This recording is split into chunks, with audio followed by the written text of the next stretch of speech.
Hey, good morning. It's Saturday morning. I'm coming out of a journaling session. I woke up not too long ago, so that's why I sound like this. That's why I look like this. That's why I might seem a little slow.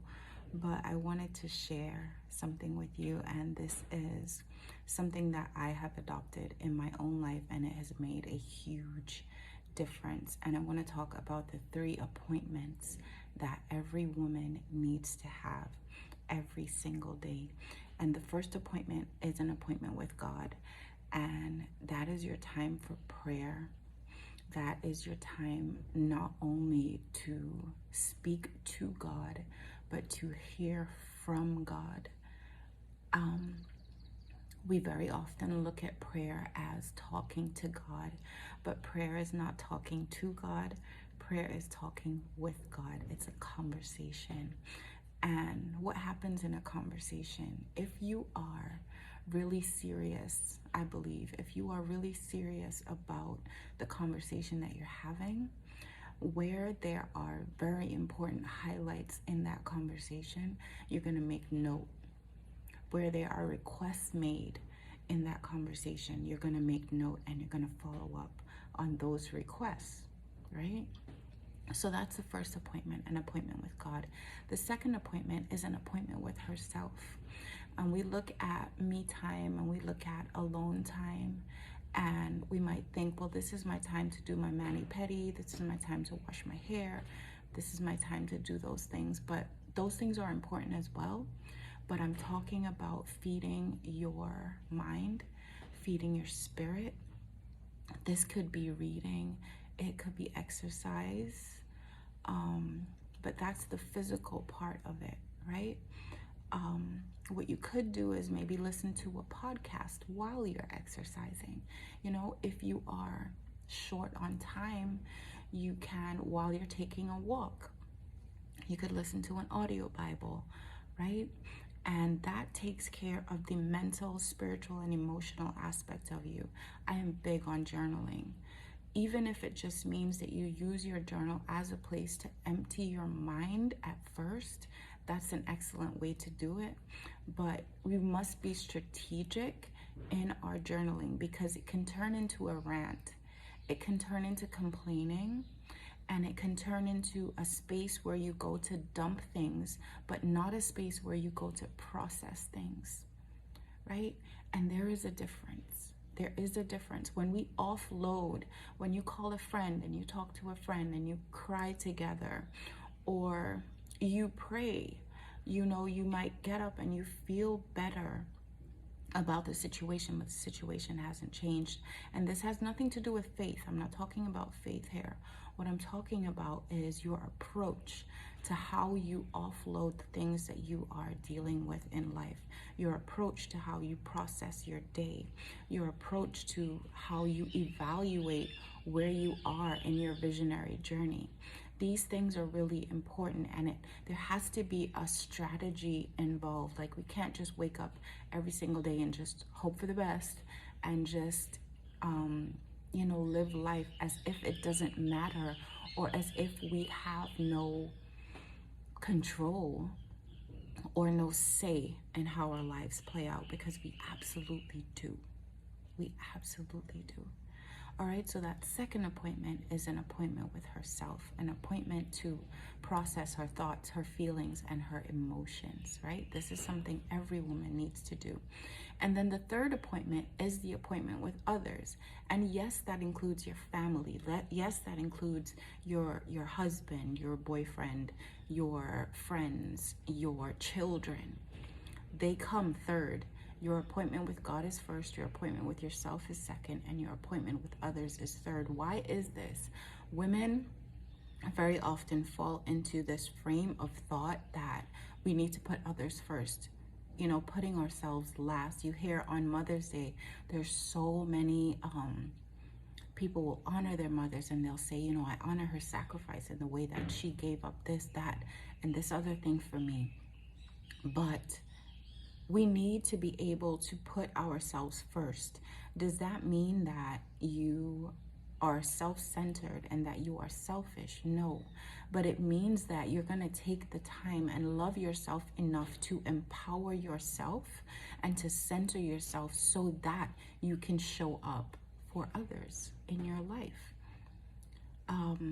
There are moments where we are going to need to jump out of bed and respond to somebody's situation right away, you know. And those of us who are mothers, there are times when your children will need you immediately. But those situations where, you know, a child is sick or they had a nightmare or, you know, they really need you right away, of course you're going to act immediately. You know, you're not going to say, well, give me 5 minutes. But that becomes, when we do that enough, when we are the ones who come to the rescue of others, it can become an addiction. And we frame it as being supportive. We frame it as, you know, I'm devoted and I'm a good mother and I'm a good wife and I'm a good friend. But what happens is you start to need being needed. And that's a good feeling, to be needed, right? But we have to be careful that we aren't attracted to the performance of what we do for others, but that what we do for others is the excess of who we are, right? That others are getting the overflow of what we have allowed to be poured into us through our meetings with God and our meetings with ourselves, right?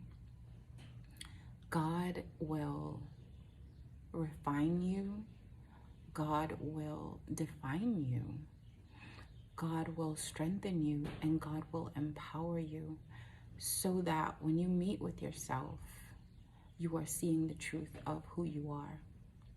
You are seeing the truth of your situation. You are seeing the truth of your heart. You're seeing the truth of your mind. And when you get to that third stage where you're in a place where you're having an appointment with others and you're showing up for others, you're doing it from a place of wholeness and you're doing it from a place of healing, right? We can react in desperation because we just have no choice in the moment but to show up. But that's no way to live your life. There is order and there is structure and there is beauty in that. We can place a lot of importance on how we work, how we perform, how clean our house is, how laid our edges are, how everything looks good on the surface, and we wear ourselves out making life look good, only to find at the end of it all that we don't feel good and that there's an emptiness and there's hurt and there's unresolved issues that we've been trying to cover up by showing up outside of ourselves.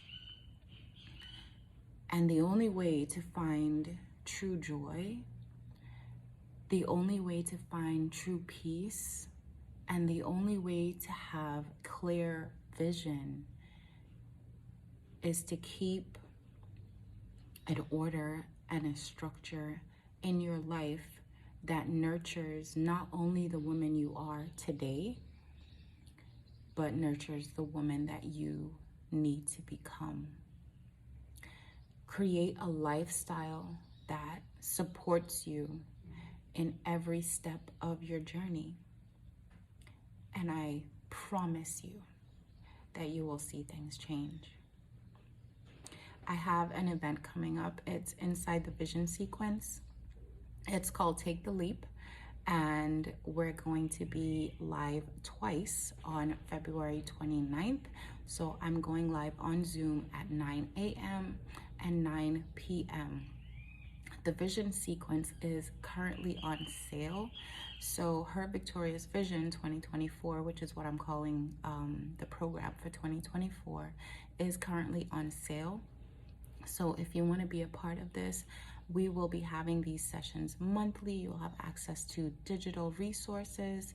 You will have access to the monthly sessions like I mentioned also. And you actually, I didn't mention this in a previous video, but you actually have a discounted rate if you want to have one-on-one sessions with me.